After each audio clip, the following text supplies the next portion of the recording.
السلام عليكم ورحمة الله وبركاته. وعليكم السلام ورحمة الله وبركاته. الحمد لله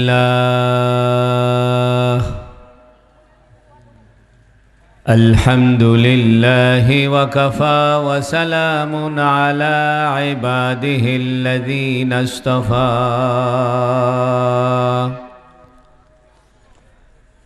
الحمد لله الذي وحده والصلاة والسلام على من لا نبي بعده وبشانه قال جل وعلا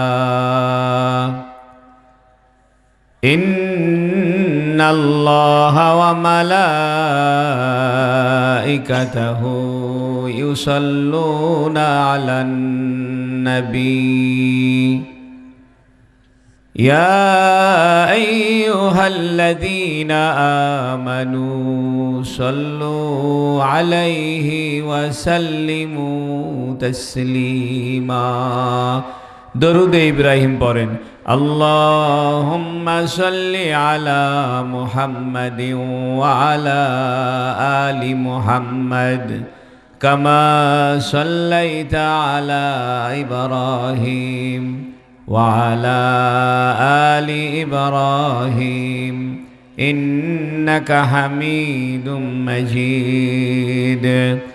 اللهم بارك على محمد وعلى آل محمد كما باركت على إبراهيم وعلى آل إبراهيم إنك حميد مجيد.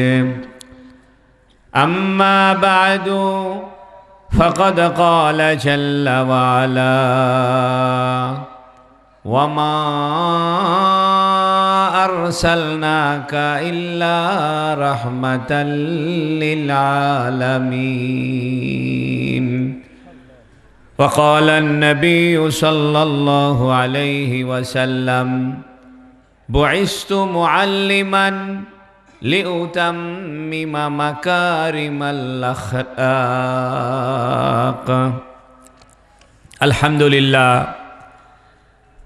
বারোপুর লালিপাড়া হাসেন সাহেবের মাজার সংলগ্ন বাইতুল আল আকসা জামে মসজিদের উদ্যোগে আজকের এই ৩০তম তাফসিরুল কোরআন মাহফিলের মোহতারাম সভাপতি আলহাজ শাহিনুর ইসলাম, সহসভাপতি আলহাজ আব্দুল গফুর প্রামাণিক, বিশিষ্ট আলেমে দ্বীন আমার স্নেহের আলহাজ হাফেজ কারি হজরত মাওলানা মোহাম্মদ গোলাম মাওলা সাহেব, বিশেষ অতিথি, প্রধান অতিথি এবং আমার সামনে বসা অত্র এলাকার দিনদার পরহেজগার মুরব্বিয়ানে কেরাম, আমার যুবক ভাইরা এবং পর্দার আড়ালে আমার মা ও বোনেরা, আল্লাহ তাবারাকা ওয়া তাআলার বড় মেহেরবানি যে আল্লাহ রাব্বুল ইজ্জত আজকে জুমার রাত এবং শাবান মাসের প্রথম জুমার রাতে আল্লাহ পাক আমাদেরকে একটি কোরআনের মাহফিলের মহব্বতে আল্লাহ আল্লাহর রাসূলের ইশকের ভালোবাসায় একত্রিত হবার তৌফিক দান করেছে। শুকরিয়া তান বলুন আলহামদুলিল্লাহ। বন্ধুরা আমার, আজকে জুমার রাত, জুমার রাত্রে দোয়া কবুল হয়। হুজুর সাল্লাল্লাহু আলাইহি ওয়াসাল্লাম ইরশাদ করেছেন, তোমরা জুমার দিনে আমার উপরে বেশি বেশি দরুদ পাঠ করো, কেননা জুমার দিনের দরুদ আমার কাছে সরাসরি পৌঁছানো হয়। জোরে কোন সুবহানাল্লাহ। বন্ধুর আমার, আল্লাহ পাক মানুষকে অনুকরণ করার, অনুসরণ করার একটা যোগ্যতা দিয়ে সৃষ্টি করেছেন। প্রত্যেক মানুষের ভিতরে অনুকরণ করা, অনুসরণ করা, ভালো কিছু পাইলে সেটাকে নিজের ভিতরে গ্রহণ করার এক যোগ্যতা দিয়ে আল্লাহ মানুষকে বানিয়েছে। আপনারা দেখবেন ছোট বাচ্চা বাবা যদি যায় নামাজ বিছায় দাঁড়ায় যায় নামাজে, তাহলে ছোট বাচ্চাও বাবার পাশে এসে দাঁড়ায় যায়, ঠিক কিনা? বাবা যেরকম কাজ করে সন্তানও বাপের দেখা দেখে সেই কাজ করে। আমি যখন কানজগাড়িতে আমার বাসা, ওইখান থেকে আমি যখন জুমার নামাজ পড়াইতে আসতাম বা এখনো আসি, আমার মেয়েটা যখন ছোট ছিল আমার পাগড়ি বান্ধা দেখা সে ওর মায়ের ওড়না দিয়ে উইও পাগড়ি বাঁধত। সুবহানাল্লাহ। কারণ হইল সন্তানেরা আশেপাশে যা দেখে সেটা অনুকরণ করতে চায়। এই লালিপাড়ায় একটা সন্তান জন্মগ্রহণ করেছে, তাকে যদি আপনি জন্মের পর পর সৌদি আরবে রেখে আসেন তাহলে সে আরবি শিখে যাবে। আবার সৌদি আরবের কোনো সন্তানকে যদি আপনি জন্মগ্রহণ করার পর পর বাংলাদেশে রেখে যান তাহলে সে বাংলা শিখে যাবে। অর্থাৎ আশেপাশের মানুষ যে ভাষায় কথা বলে ছোট বাচ্চা আস্তে আস্তে শুনতে শুনতে সেই ভাষায় শিখে ফেলে, ঠিক কিনা? এটা যেমন ভাষার ব্যাপারে সত্য, পোশাক আশাকের ব্যাপারেও সত্য। আমাদের মা বোনেরা থ্রি পিস পরে, এটা দেখে দেখে বাচ্চারা বুঝে এটা একটা পোশাক। আর যে সমস্ত দেশে তার মায়েরা হাফ প্যান্ট পরে, বিদেশে আমেরিকাতে ফ্রান্সে, তার বাচ্চারা বুঝে যে এই হাফ প্যান্ট পরা এটাই একটা সিস্টেম, এটার শরমের কিছু নাই, ঠিক কিনা? একটা বাচ্চা জন্মের পর পর যদি তাকে আপনি খালি রুটি আর খেজুর খাইতে দেন তাহলে সে ভবিষ্যতে আর ভাত খাইতে পারবে না। আর একজন বাচ্চাকে যদি আপনি জন্মের পর পর ভাত খাওয়ান শুরু করেন, ডাল খাওয়ান, ভাজি খাওয়ান, ছোট মাছের চরচুরি খাওয়ান, তাহলে ভবিষ্যতে সে এই খাদ্যেই অভ্যস্ত হবে, ঠিক কিনা?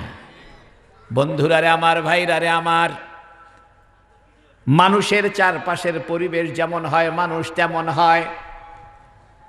এই কথাটাই নবীজি হাদিসের ভিতরে বলেছেন, কুল্লু মাউলুদিন ইউলাদু আলাল ফিতরাহ, প্রত্যেক মানব সন্তানকে তার একটা স্বভাবের উপরে জন্ম দেওয়া হয়।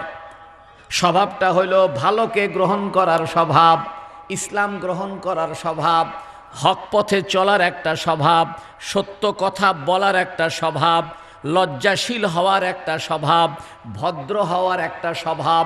এই স্বভাবের উপরে আল্লাহ সমস্ত মানুষকে দুনিয়াতে পাঠান। কুল্লু মাউলুদিন, প্রত্যেক আদম সন্তান, ইউলাদু আলাল ফিতরা, তাকে একটা ভদ্র স্বভাবের উপরে দুনিয়াতে পাঠানো হয়। ও আবওয়াহু ইউহাউবিদানিহি, তার পিতামাতা তাকে ইহুদি বানিয়ে ফেলে। আও ইউনাসসিরানিহি, তার পিতামাতা তাকে খ্রিস্টান বানিয়ে ফেলে। আও ইউমাজ্জিসানিহি, তার পিতামাতা তাকে অগ্নি পূজারী বানিয়ে ফেলে। ও বন্ধু, মানুষের ভিতরে আল্লাহ অনুকরণ করার একটা ক্ষমতা দিয়ে দিয়েছেন। যেহেতু আল্লাহ মানুষকে অনুকরণ করার ক্ষমতা দিয়েছেন, তাহলে এমন একজন মানুষও দরকার যাকে মানুষ অনুকরণ করতে পারে, অনুসরণ করতে পারে, ঠিক কিনা? আল্লাহ আমাদেরকে ক্ষুধা দিছে, খিদা লাগে, তো ক্ষুধা দেওয়ার কারণে ভাত বানায় দিছে, রুটি বানায় দিছে আল্লাহ। পিপাসা লাগে এই জন্য আল্লাহ পানির ব্যবস্থা করছে। অসুখ হয় এই জন্য ওষুধের ব্যবস্থা করছে। যেহেতু পিপাসা সৃষ্টি করছে কে? আল্লাহ, এই জন্য পানিও বানায় দিছে কে? আল্লাহ। তা আল্লাহ আমাদেরকে অনুকরণ করার, অনুসরণ করার যোগ্যতা দিয়ে সৃষ্টি করলেন, তাহলে এমন একজন মানুষও দরকার যাকে অনুকরণ, অনুসরণ করা যেতে পারে, ঠিক কিনা? বন্ধু আমার, ভাইরারে আমার, যাকে অনুসরণ, অনুকরণ করা যেতে পারে ওই লোকটার নাম হলো মুহাম্মাদুর রাসূলুল্লাহ সাল্লাল্লাহু আলাইহি ওয়াসাল্লাম। ও বন্ধু আমার, নবীকে আল্লাহ এমন আকর্ষণীয় করে সৃষ্টি করেছেন। নবীর কথাবার্তা এত চমৎকার ছিল, চাল চলনগুলো এত ভদ্র ছিল, চোখ মুখের হাসিটা এমন সুন্দর ছিল, যে ব্যক্তি নবীকে একবার দেখত, যে হিংসা যদি না থাকে তাহলে সে ব্যক্তি নবীর ভক্ত হয়ে যেত। হাদিসের ভিতরে আছে নবীজি যে রাস্তা দিয়ে যাইতেন ওই রাস্তা দিয়ে আতরের ঘ্রাণ হয়ে যেত। মানুষে বলতো এই রাস্তা দিয়ে এত আতরের ঘ্রাণ কেন পাওয়া যায়? লোকেরা বলতো জানো না, এই দিক দিয়ে মুহাম্মাদুর রাসূলুল্লাহ গিয়েছে।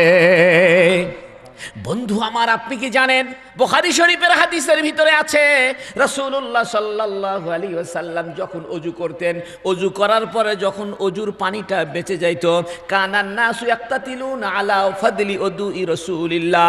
বুখারী শরীফের হাদিসের ভিতরে এই কথাটা আছে, নবীজি যখন ওযু করতেন, ওযু করার পরে বদনার ভিতরে যে পানিটা বেঁচে যাইত, ওই পানিটা নেওয়ার জন্য সাহাবায়ে কেরাম কারাকারি করত। কারণটা হলো কি, যে পানির মধ্যে নবীর স্পর্শ লাগতো ওই পানিটা সুগন্ধ হয়ে যেত। কিতাবের ভিতরে আছে, হাদিসের ভিতরে আছে, হুজুর সাল্লাল্লাহু আলাইহি ওয়াসাল্লাম ঘেমে যাইতেন, সাহাবায়ে কেরাম নবীর ঘামটা মুছে মুছে শরীরের মধ্যে আতরের মতো লাগায়া নিতেন। ও বন্ধু, বুখারী শরীফের মধ্যে আছে নাখামা। নাখামা বলা হয় থুতুকে আরবিতে, আরবিতে কাশকে বলা হয় নাখামা। নবী থুতু ফেলতেন, সাহাবায়ে কেরাম থুতুটা মাটিতে পড়তে দিতেন না, হাতের মধ্যে নিয়ে ডইলা ডইলা আতরের মতো গায়ের মধ্যে মেখে নিতেন। ও আমার লালিপাড়ার যুবকেরা, তুমি তো মুহাম্মদ সাল্লাল্লাহু আলাইহি ওয়াসাল্লামকে চিনলা না, তুমি তো মুহাম্মদ সাল্লাল্লাহু আলাইহি ওয়াসাল্লামকে জানলা না, তার আচরণ সম্পর্কে কোনোদিন খবর রাখলা না। তুমি কি জানো মুহাম্মদ সাল্লাল্লাহু আলাইহি ওয়াসাল্লাম কত বড় একজন ভদ্র মানুষ ছিলেন, কত বড় রহমতের নবী ছিলেন, কত বড় বরকতের নবী ছিলেন? আল্লাহু আকবার। কষ্ট হচ্ছে না তো আপনাদের? আমাদের নবী রহমতের নবী, বরকতের নবী, ঠিক কি না? বরকত কাকে বলে? অনেকে বলে হুজুর বরকত কি জিনিস? আরবিতে বরকত বলা হয় কালিলুল আশিয়া কাসিরুল ফাওয়ায়েদ। এর বাংলা হলো জিনিস কম লাভ বেশি। আল্লাহু আকবার। অল্প টাকায় বেশি ব্যবসা হয়, অল্প পরিশ্রম করলে বেশি কাজ হয়ে যায়। আপনাদের এলাকায় বেশিরভাগ রাজমিস্ত্রি, ঠিক কিনা? অল্প একটু কাজ করতেছে, 2 ঘন্টার মধ্যে একদম পুরা দেওয়াল প্লাস্টার করে ফেলছে। আর একজন মিস্ত্রি সারাদিন কাম করে অর্ধেক দেওয়ালও তুলতে পারে নাই। যে নাকি অল্প সময় কাজ করে বেশি কাজ করতে পারে, এটার নাম বরকত। আল্লাহু আকবার। অল্প টাকায় ব্যবসা শুরু করছে, বেশি বেশি লাভ হয়েছে, এটার নাম বরকত। 3 জনের জন্য চাউল দিয়ে ভাত রান্না করছে, 5 জন মিলে খাইছে, বরকত। আল্লাহু আকবার। সামান্য একটু ঘুমাইছে, শরীর ঝরঝরা হয়ে গেছে,